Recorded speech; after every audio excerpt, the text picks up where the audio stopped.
Most people talk about financial freedom like it's one big moment, but that's a lie. It happens in stages, and each stage feels completely different. Some feel empowering, and some feel terrifying. And if you don't understand these stages, you'll think you're failing when you're actually progressing.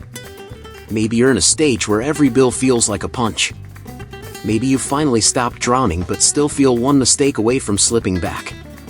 Or maybe you're building savings, making moves, yet wonder why it still doesn't feel like freedom.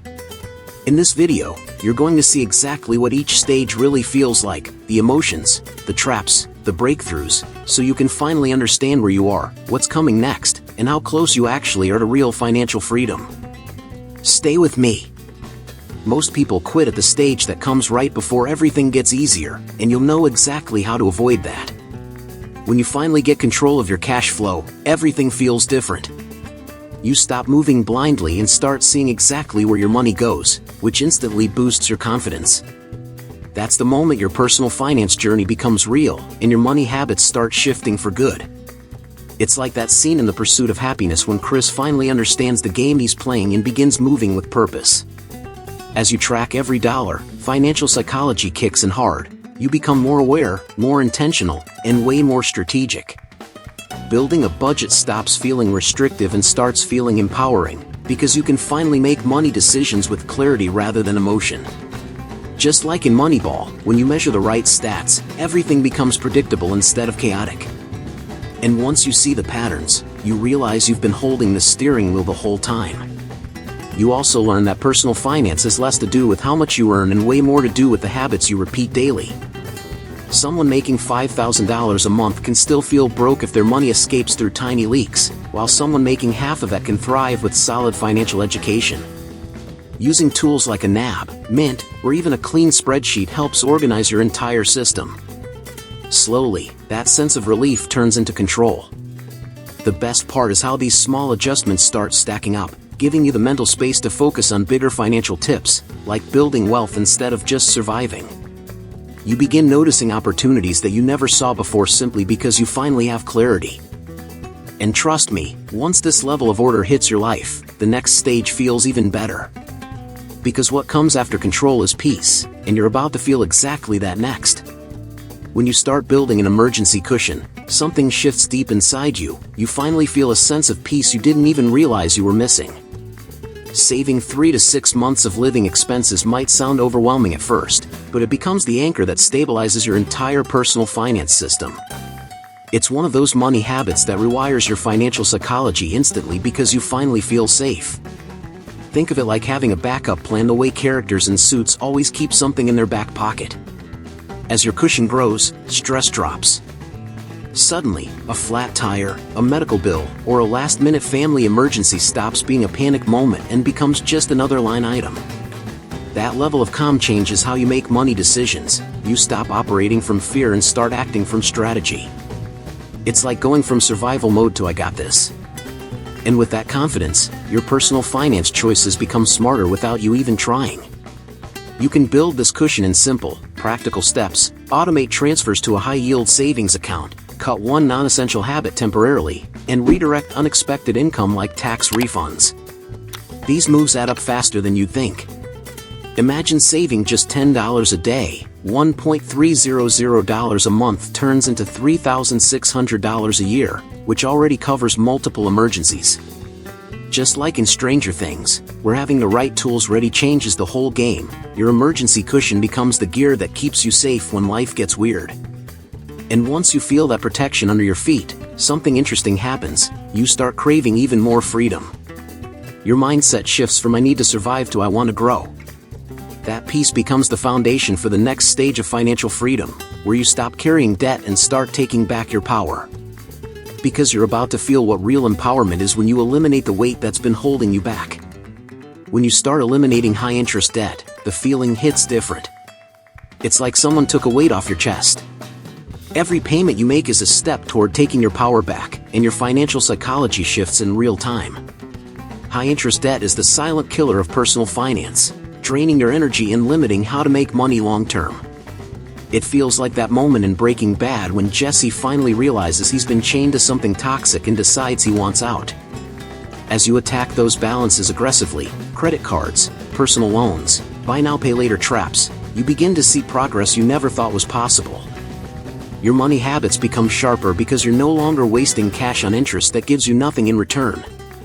You start redirecting that money into things that matter, like savings and investments, and suddenly your financial education expands naturally. It's control, freedom, and clarity all happening at once. One of the best ways to destroy debt fast is the avalanche method, paying off the highest interest first while keeping minimums on the rest. It's mathematically the fastest way to win. But if you need early momentum, the snowball method, knocking out the smallest debts first, can give you emotional wins that build confidence. It's the same psychology you see in Rocky, small victories stack until you're unstoppable. And once you feel that momentum, you'll chase it like crazy. And the moment that first debt hits zero, something massive happens. You start imagining what life could look like without any payments at all. You picture the money you'll free up, the investments you'll start, the breathing room you'll finally feel. And that's exactly why the next stage becomes so exciting. Because once the debt is gone, your money finally gets to work for you, not the other way around, and that's where the fun really begins. When you start investing consistently, a different kind of excitement kicks in. You finally feel your money working even when you're not. It's one of the biggest shifts in personal finance because it turns how to make money from a hustle into a strategy. You begin seeing investing as a habit, not a gamble, and that mindset alone separates you from the majority. It feels like the moment in the social network when they realize Facebook won't just be big, it'll be massive. As you put a fixed portion of your income into stocks, ETFs, or retirement accounts, you start to understand the real power of long-term financial education. You watch your contributions grow, not instantly, but steadily, and compounding becomes your quiet partner in crime. Even $200 a month at a modest return can become six figures over time. And that's when your financial psychology shifts from "I hope things work out" to "I'm building wealth on purpose." You might start with beginner-friendly options like VOO, VTI, or QQQ, simple, broad index funds that match the market and require zero stress. Or maybe you open a Roth IRA or a 401k with employer match because that's literally free money. The key is consistency, just like in Cobra Kai, where repetition turns amateurs into fighters. Invest on the good days, the bad days, and the boring days because that's what wealthy people do differently. And once you see those numbers rise, even slowly, your confidence skyrockets. You stop obsessing over market dips and start thinking long-term, like someone who actually understands personal finance at a deeper level. You finally see that building wealth isn't about luck, it's about habits. And the best part is what comes next, because once your investments are running, you're ready for the stage most people dream about, creating multiple income streams. When you start generating multiple income streams, your entire idea of financial freedom changes. You stop relying on one paycheck and start seeing money come in from different directions, which instantly boosts your confidence. This is where your money habits evolve from defensive to offensive. You're no longer just saving money, you're creating it. It feels like the moment in Shark Tank when a founder realizes their idea can scale way beyond what they imagined. You might launch a freelance skill, start a small online business, or build passive income through dividends, digital products, or rental platforms. Each stream adds a new layer of stability to your personal finance game. And the crazy part is how powerful it feels once one of them works, even if it's $50 a week. That changes your financial psychology completely. Suddenly, how to make money stops being a question and becomes a skill you actually own. One of the smartest moves is starting something small and scalable, flipping items on eBay, selling templates, doing weekend gigs, or turning a hobby into a paid service. These options are the real-life cheat codes most people ignore. Think about Modern Family, where Phil Dunphy always has multiple little hustles running, some silly, some smart, but they work because he takes action, not because he's perfect.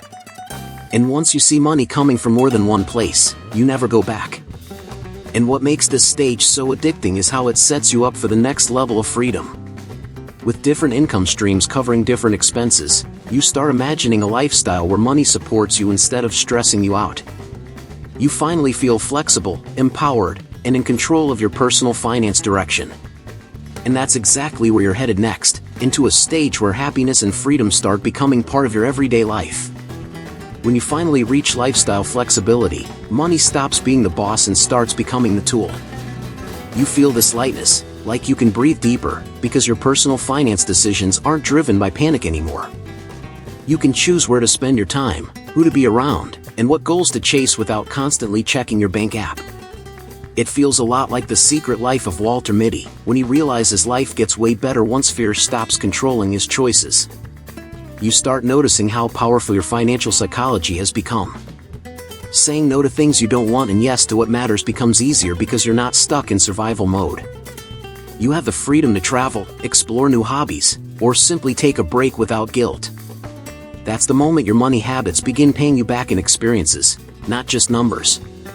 And with that shift, your whole relationship with personal finance transforms into something effortless. Maybe you use your weekends to travel, spend real quality time with your loved ones, or invest hours into something meaningful like fitness, creativity, or side projects. This is where financial education hits its peak. You understand the value of time, not just dollars. It's similar to Parks and Recreation, where characters like Ben and Leslie finally find a rhythm between career, love, and purpose once their lives stabilize. Flexibility becomes the reward you earn through discipline. And once you feel this level of freedom, something deeper starts to form. You begin wondering what all this wealth is truly for. You start thinking past yourself and into the impact you can create, the values you stand for, and the legacy you might leave behind. Because the next stage isn't just about money. It's about purpose. And that's where the journey gets real. When you reach this stage, something deeper wakes up inside you. You realize wealth was never just about numbers. It becomes clear that every step you took, every habit you built, and every moment you pushed through wasn't just your own strength. You start seeing how God had been giving you more than you ever imagined, setting you up quietly for this exact moment.